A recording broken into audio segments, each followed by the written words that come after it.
The reason that Elfrida is so significant is that, she's the first woman we know was definitely crowned as Queen of England. And she's incredibly powerful. I mean, she's effectively Regent of England. She is an example of the power that you can have as Queen Mother. She's really influential in the early stages of the monastic reform movement. We tend to think about religious reform and the Reformation happening in the 16th century, but actually there's this big reform movement during Elfrida's lifetime. The reforms that they bring in do, to a greater or lesser extent, last right up to the dissolution of the monasteries in the 16th century. So really, really important.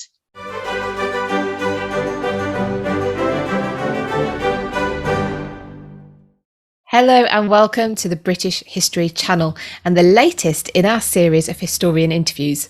My name is Philippa Lacey Brewell and today I am talking to Dr. Elizabeth Norton about the role of women in the ruling classes of Anglo Saxon England. We're looking at one queen in particular, Aelfrith, sometimes referred to by the Latinised version of her name, Elfrida.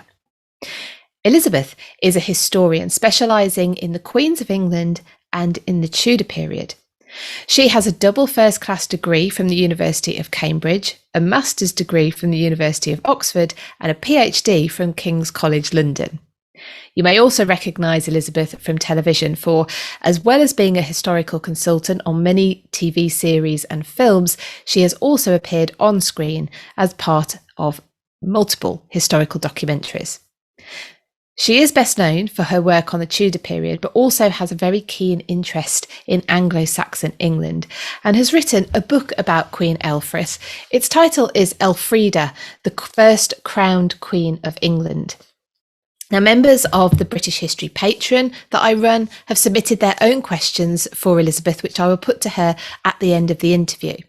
If you would like to become a patron and see the extended interview and have your chance to ask questions of future guests, then please head over to patreon.com/British History. And there are plenty of other history lover benefits as well, and you can choose the tier to suit you. Now, for today's interview. So first of all, I want to welcome Elizabeth, say a big thank you for spending your time with us today. First of all, welcome, Elizabeth. Thank you so much for spending your time with me today. Really thank you. Thank you very much for inviting me on. It's always a pleasure. Now, I've mentioned in the introduction that you are best known for your work in the Tudor period, and that's what I suppose takes up the bulk of your time. But we're talking about the Anglo-Saxon period today, and I will put my hands up. This is an era that I have neglected, and partly because I realise it's centuries, 7.5 centuries sort of long, if I've got that right, and it requires a bit of dedication and time to get to grips with it. But I'm getting there, and I'm really excited to talk to you today about this. Now, you are best known for your Tudor work. So what inspires you or brings you to the Anglo-Saxon period? So, I mean, it's always been kind of my sideline, if you like. I mean, I do predominantly work in the Tudor period. My PhD is on the Tudors, but my first degree was in archaeology at Cambridge, and I always looked at historical archaeology, particularly the Anglo-Saxons, and I then did a master's at Oxford on European archaeology, which was again on the Anglo-Saxon period. So it's kind of in some respects sort of my first love, and I love to get the chance to delve into the Anglo-Saxon period because it's just such a fascinating period. Yeah, it is. The more I'm learning, the more I'm wanting to know. Now, your book, which I've already mentioned in the intro, focuses on one particular lady, although of course there's plenty more people involved in the story, Queen Aelfrith. Can you introduce us to her? Who is she? When did she live? Let's get into her story. So Aelfrith, or Elfrida, as she's called in the book, and the reason for that is because Elfrida is easier on the tongue. It's the Latinized version of Aelfrith, the Old English name. And Anglo-Saxon names can seem really, really challenging. This is a product of the Norman conquest, actually, in that the Anglo-Saxon names are, of course, the traditional English names. In fact, when Elfrida's daughter-in-law, Emma of Normandy, arrives at the start of the 11th century to marry King Ethelred, everybody just goes, Emma, that's an impossible name for us to say. We're going to call you Elfgafu. So she changes her name to Elfgafu because Emma is so outlandish. Which, just really shows you what's happened to names. So she is Elfrith. I call her Elfrida. It was sort of the price of publishing the book, if you like. But to me, she is Elfrith. And she is a 10th century queen, a queen consort. She is probably the third, maybe the second wife of King Edgar, but she's certainly his only queen. She's a daughter of a nobleman, an ealdorman, so the top rank of Anglo-Saxon society. She marries the king and establishes herself as queen. She's most famous in her later life as the mother of King Ethelred, but actually she's a really important and influential 10th century figure. Yes, we'll get into her story in a bit. And so what was England like in her time? What were we like geographically, I don't know, population, religion? What's it like when in her time? So, I mean, largely very different. Obviously, we're talking 1,000 years ago, which is such a long time. By the early years of the 10th century, England has been unified. So the political entity that her husband rules over is broadly the same as the modern boundaries to England, not entirely the same, but largely. And that was an innovation, because actually, at the start of the Anglo-Saxon period, there are a series of smaller kingdoms, and larger kingdoms start to dominate and take over smaller kingdoms. And it's never linear. So, there's lots of toing and froing and lots of sort of different things happening in different areas. For example, East Anglia is sometimes part of one kingdom, and then it moves to a different kingdom, and you have the Vikings. So it's all a muddle. But by the 10th century, we have what we broadly know as England. Life is very much smaller scale than we would recognize today. So, for example, the royal palace will be effectively a hall, effectively sort of a big barn, really, just one big room. We're not seeing hundreds of people at court as we would under Henry VIII, for example. So life is much more smaller scale. The kings move around. But actually, I mean, the population is tiny compared to today. So there are large open spaces. And in fact, I mean, it's estimated, when we hear about these battles in Anglo-Saxon times, there may only have been about 50 people on each side, for example. It's a highly stratified society. So we have the king at the top. We have the ealdormen, who are the highest rank of the nobility. We have thanes, who are also nobility. And then below them, we've got the peasants and the slaves, because there are slaves in Anglo-Saxon England. And it's also quite a diverse society. There are Britons still. And of course, Wales is never conquered by the Anglo-Saxons. And so it has the effectively native British population. We've also got Cornwall has a large British population. And actually Elfrith, who is raised in the southwest, we know that many of the servants working in her father's household and on his lands were British from the names that they have. Oh, that's interesting. What you were saying about the names before, it made me think that whatever language they were talking, well, Old English or whatever they were talking, must have had those kind of sounds in them, because that's how we find it so difficult. We don't form our mouth in the same way. Do you know what I mean? Like if you're trying to learn Spanish or Italian or something, you have to learn to roll and do all these things that we don't do in English. And it just makes you think the whole language must have been very different. Yeah. I mean, Old English is unintelligible to a modern English speaker in a way that the older versions of a lot of languages, modern languages, aren't. I mean, it's changed immeasurably since Elfrith's day. It's not the same language. There are similarities when you hear it spoken. You can sort of sometimes pick out words, but it's very, very limited. Is there anyone who can speak? Yeah, loads of Really? people can speak Old English. In fact, until quite recently at Oxford, if you did English at Oxford, you had to learn Old English because they did modules in Old English literature. Yeah, I mean, at Cambridge, in fact, you can study as a degree Anglo Saxon, Norse, and Celtic, which are all of those ancient languages. So yeah, plenty of Old English speakers. I can sort of have a stab at it a bit, but it's difficult, and it's not. I mean, when we think about Old English, people often think about Middle English and Chaucer, which is unintelligible to some extent. But Old English is a different ball game entirely. I'd be well impressed if I heard anyone speaking. You could probably make it up, and I'd still be really impressed. Spoken briefly, you've mentioned that Elfrith is married to King Edgar.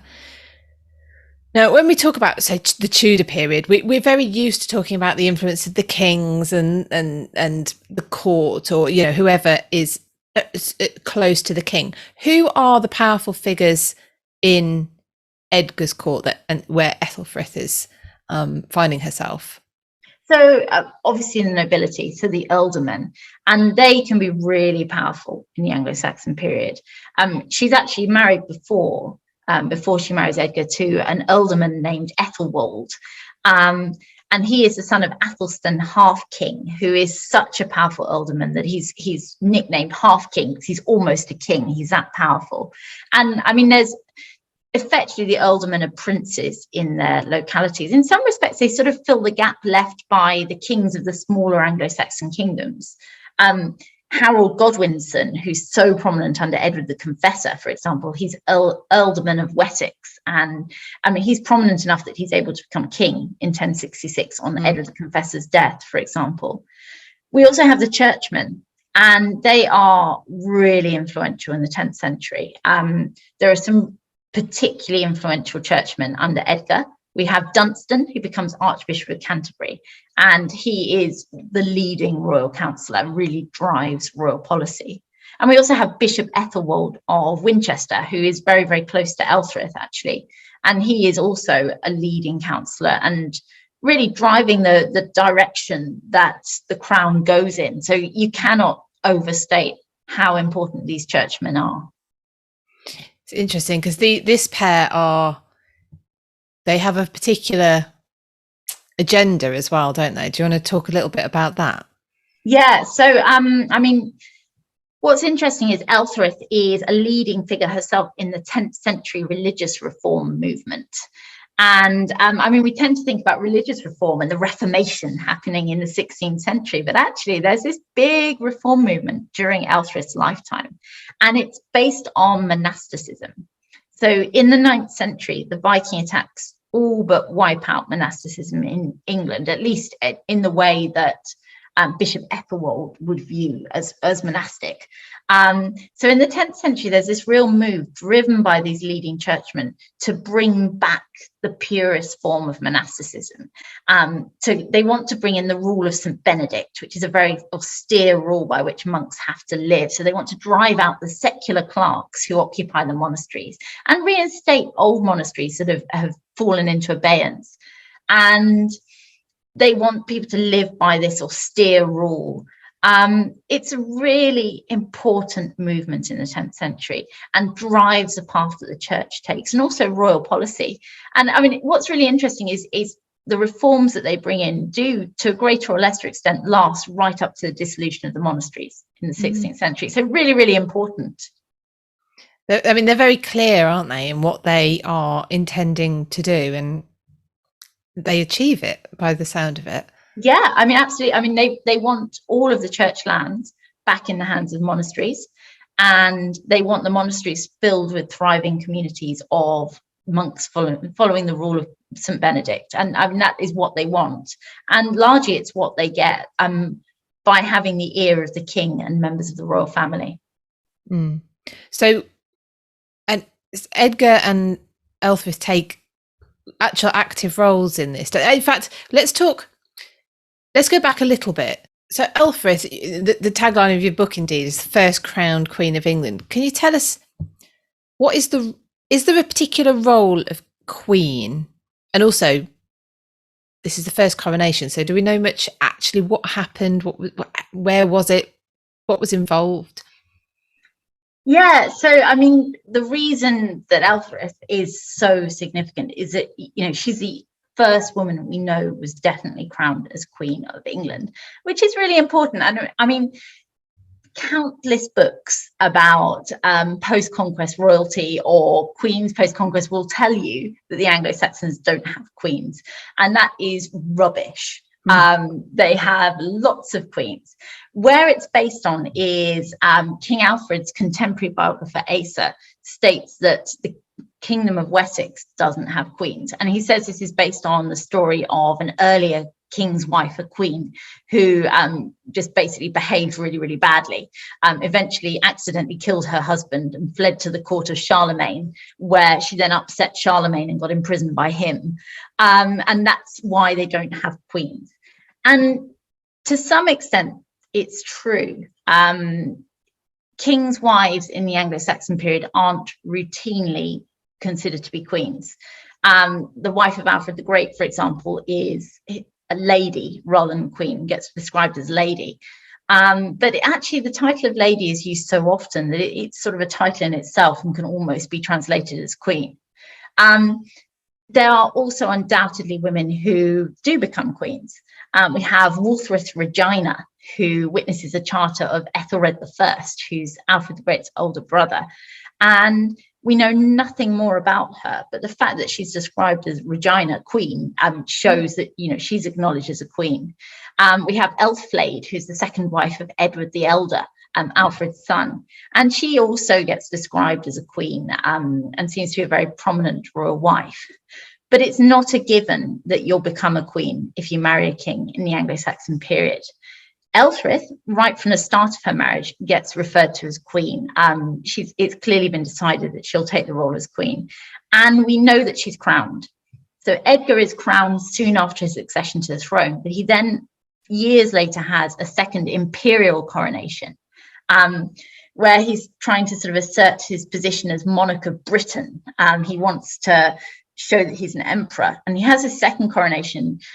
He's in his 30s, he's the age of Christ, and it's all full of symbolism. So he has the coronation in Bath, which is not an active city at that stage. It is a ruined city. It was built by the Romans. In fact, it's the subject of the Anglo-Saxon poem, The Ruin, about these sort of sinister Roman ruins. But the reason he has the coronation in Bath is because he wants to assert his place as an emperor in this imperial city. And Elfrith is crowned alongside him. We don't have a description of the ceremony, but we have the coronation order, which was the coronation order, which was developed, was written by her ally, Bishop Ethelwold. And Ethelwold gives a very prominent place to the queen in the coronation order. She is crowned, she is anointed as queen. And the anointing with holy oil is actually the fundamental element. It's not actually wearing the crown, it's the anointing, which is taken to give you this special status.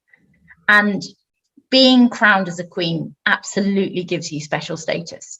It makes your sons more throne worthy, something which the sons of other wives are often aware of. For example, it's Judith of Francia, who marries Alfred the Great's father, King Ethelwulf of Wessex. Her father, Charles the Bald, King of the Franks, insists that she's crowned, and it immediately causes a rebellion by Ethelwulf's eldest son, because he's concerned that Judith's sons will now have a better claim. We can see it in Elfrith, and the way that her sons are treated over Edgar's elder son, Edward, that actually being throne worthy, the consecration of a mother is really important in a son's throne worthiness. So it's a really big deal that Elfrith is crowned as queen. That's really interesting. So there's definitely, it's not, you don't just become queen because you're the king's wife. It is a role within itself. Yeah, absolutely. And they're not equal to the king because it's a highly patriarchal society. But it does, to some extent, bring them up there. They are special. It's a status removed from other people, the fact that they've been crowned. So what else does the role of queen entail? Or is it just that your sons are more likely to take the throne, or is there other active responsibilities? Yeah, I mean, Elfrida is actually, I mean, quite apart from her coronation, she's the first Anglo Saxon woman we know to be given an official political role, which is really interesting. So, as part of the monastic reform movement, Bishop Ethelwald drafted a document called the Regularis Concordia, which sets out how the new monastic houses are to be run. And it places King Edgar in overall authority over all of the houses of men, so the monasteries in England. So he is in charge of them. The abbots answer to him. And it obviously wasn't felt appropriate for him to be in charge of the nuns. And there's probably good reason for that, because actually he does seem to have had a bit of an unhealthy fascination with nunneries. He once attempted to marry a nun, before Elfrida attempted to marry a nun who escaped through the abbey sewers after she was locked in a room with him. And then he abducts another nun to be his wife, Wulfrith. So instead of Edgar taking control of the nunneries, Elfrida is placed in charge of them. So she's given authority over all of the nunneries in this document, and the abbesses answer to her. She decides what's going on in the houses. You know, it's basically the overseer of the nunneries. So it's a hugely important role, and again just shows how powerful and important she is. That's really fascinating, that combination of secular ruler and ruler over the church, effectively. Because then we see later charters of kings, and we see it's the first clause in the Magna Carta, separates the church, gives church autonomy from the monarchy. So, but at this point, this is what they thought was a good idea. Presumably. Yeah, absolutely. And then, I mean, again, it's quite Henry VIII, isn't it? In his supreme headship of the church. So we can see these parallels all the way back in the 10th century. That's really interesting. Is it, just mentioned there about the Tudors, is it possible to compare women's influences in the ruling classes then to now, or then to the Tudor period? Let's compare it to the Tudor period, because they're the two that you're most active in. What's the comparable amount of influence that these women like Elfrida have compared to maybe their contemporaries in the Tudor period? Yeah, I mean, it's a difficult comparison to make, because, of course, very different circumstances. But I think we can see it. The wife of a king is routinely a queen in the post-conquest period. So, you know, all of the wives of Henry VIII become his queen. But actually, I mean, I think, you know, if he were King Edgar, I'm not sure that Jane Seymour would have become a queen. I think she's very much king's wife material. In fact, most of Henry's English wives, except for Anne Boleyn, are likely to have been king's wives rather than queens, which would affect the throne worthiness and the status of their children, and also their own status during their marriage. I think you can draw parallels. I quite like to draw parallels between Anne Boleyn and Elfrida, actually, and I think there are similarities, both in the way that they become queen and in the way that they wield their power, and they're both very, very political. I always like to view Anne Boleyn as a politician. You know, she is very, very political. She's attempting to change royal policy, really make changes for good or for worse, and I think we can see that in Elfrida as well. So I think there are comparisons to be drawn.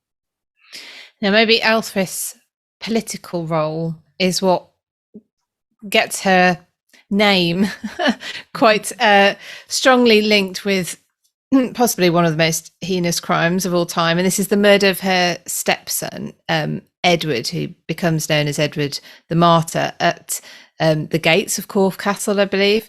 Now, when I read about it in the book, so it's everyone's heard of the murder of Edward, and it seems to be a clear-cut stabbing. You just hear that he's stabbed, and I'd always imagined that this was a fairly sort of quick death. So anyone who's a little bit squeamish, just mute for a few moments, because you go into the different accounts of the murder, but also bones that were found that were supposed to be Edward's, and it shows really a vicious, not that a stabbing isn't vicious, but that his arms were broken, as they try to yank him off the horse in order to stab him.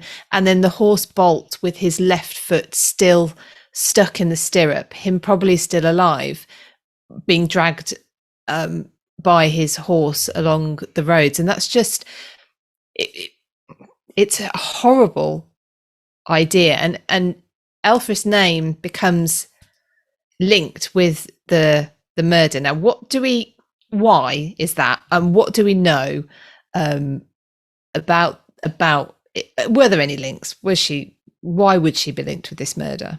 Yeah, I mean, if people have heard of Elfrith today, it's undoubtedly in connection with the murder of Edward the Martyr, which, as you say, was a pretty brutal killing, even by the standards of the time. I mean, it has its roots in Edgar's reign and the fact that he has rival children. When he marries Elfrith, he clearly intends her to be his queen, and she witnesses Charters as the queen, and her children by Edgar are clearly intended to be his heirs. We can see this, her eldest son, Edmund, for example, witnesses a charter as Edmund, the legitimate son of the king. And the next name to witness is Edward, his son by his first wife. And he witnesses simply as Edward, the son of the king. So there's a clear differentiation in the way that these two sons are treated. Edmund is undoubtedly intended by Edgar to be his heir. He dies in infancy, and the surviving son of Edgar and Elfrith is Ethelred. He will presumably take Edmund's place. However, Edgar dies suddenly in 975, leaving his teenage son Edward and 7-year-old Ethelred, his son by Elfrith. Most likely he intended Ethelred to succeed him, but actually in the Anglo Saxon period, there's never been a child king. And there's not really any reason to have a child king, because they don't follow a strict succession system from father to son. Instead, actually, all the sons of a king are throne worthy. So you get a lot of brother to brother inheritance. It doesn't necessarily go down into the lower generation. When Edmund I is murdered in the early 10th century, for example, he has 2 young sons, one of whom is Edgar, actually, but his brother Edred becomes king in his place, because you're not going to put a child on the throne. So Ethelred is at an enormous disadvantage when Edgar dies, because he's 7 years old. The fact that it's a year before Edward is crowned king shows how influential Elfrith and Bishop Ethelwold are, that they're able to at least, disrupt Edward's succession. But ultimately, Edward, with Archbishop Dunstan behind him, is successful in becoming king. It's not accepted that well by everyone. Alderman Elfhere, for example, who is a relative of Elfrith and very, very powerful, starts to attack monasteries. He rebels to some extent, so he's clearly not very happy. Edward probably makes terms with Elfrith, because actually some of the lands traditionally associated with the heirs to the throne are passed to Ethelred at this point. So it's likely that it's been agreed Ethelred will be his heir. Edward suffers a major blow when a large number of his supporters are killed in an accident. They're all meeting at in the upper floor of a house in Calne in Kent, and the floor collapses. And Archbishop Dunstan survives. He's standing on a beam, but most of the other people fall through and are either killed or maimed. So that is a blow to Edward. Not long after that, he goes to visit his stepmother and brother at Corfe Castle, where we know Elfrith lives at Corfe, and he's then murdered. So it looks quite bad for Elfrith. The earliest account of the murder places it at Corfe. So it does, the circumstantial evidence is there. However, the only thing she's actually sort of accused of in her lifetime, or in the lifetime of Ethelred, is of not avenging the murder and of failing to bury Edward adequately. She's not accused of the murder. It's only later in the 11th century that she starts to be associated. The earliest accounts that he was killed by a stepmother's guile, for example. And later accounts get more and more lurid until she's standing right next to the horse offering him a cup to drink. And you'll see plenty of 18th and 19th century depictions of the murder where Elfrith is right there next to the horse. So she's certainly in the area, and he's visiting her when he's murdered, but no source actually blames her explicitly during her lifetime. And of course, there might be reasons why you don't want to name the mother of the king as a murderer. But I think the jury's out a bit. I mean, there are other people with a motive. And I mean, I always think Alderman Elf here, for example, is someone that should perhaps be looked at more closely. Whether she knew about the murder, I think it's quite likely. She's certainly the biggest beneficiary because her son then becomes king. But I think the fact that Edward is prepared to visit her with only a small company of men suggests that they were on friendly terms at the time. So I think the jury is out, but you can't entirely exonerate her, I think. Or at least he thought they were on friendly terms. Yes. Yeah. Quite sad, because how old is he? 16, 17? Yeah, around 16 or 17, late teens. So very young. And she's been his stepmother since he was small. Yeah, and we don't really know who his mother is. Right.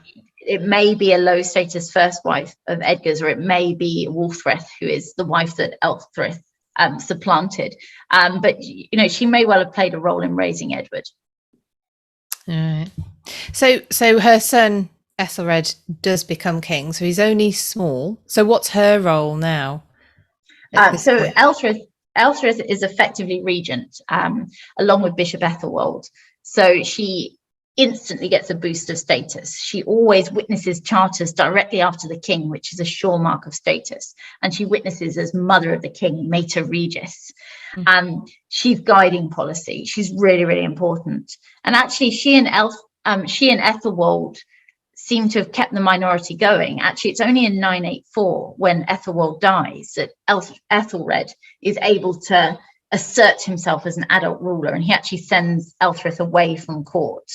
So actually, they're so influential, they're actually able to keep the king sort of under their control. And it's only when Bishop Ethelwold dies that changes for Elfrith.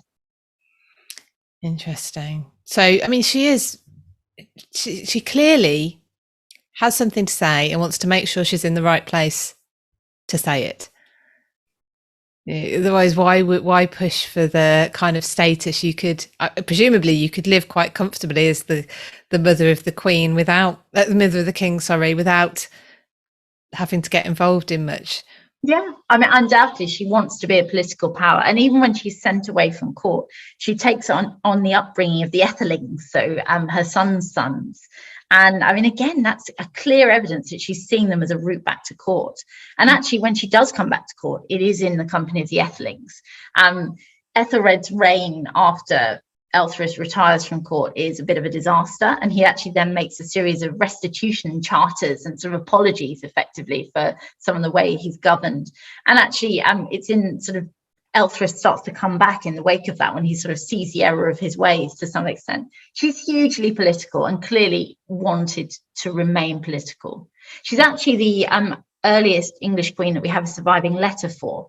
And again, it's to do with her giving evidence in a legal case. And again, she comes across as very, very forceful and, knows her own mind. She's a strong-willed character. Would imagine if we had more letters. I bet you're desperate to uncover new stuff somewhere. That would be amazing. That would be amazing. I'd love to have a whole series of letters by Elfrith, or a diary. Oh, can you imagine? That would be amazing. So we've focused on Elfrith, of course, but there are other notable female figures in Anglo Saxon England who were quite influential and powerful. So shall we make mention to a few of those? Who do you think deserves more attention, other than all of them, but who would you pick out? So there are many, many interesting female characters, as you say. I mean, Ethelfled, Lady of the Mercians, really stands out. She's the daughter of Alfred the Great, and I mean, is effectively an independent ruler of Mercia. She, after her husband died, she reigns in what had been an independent kingdom until quite recently. So she's really powerful and really important. She takes on the Vikings and she takes back land for Mercia.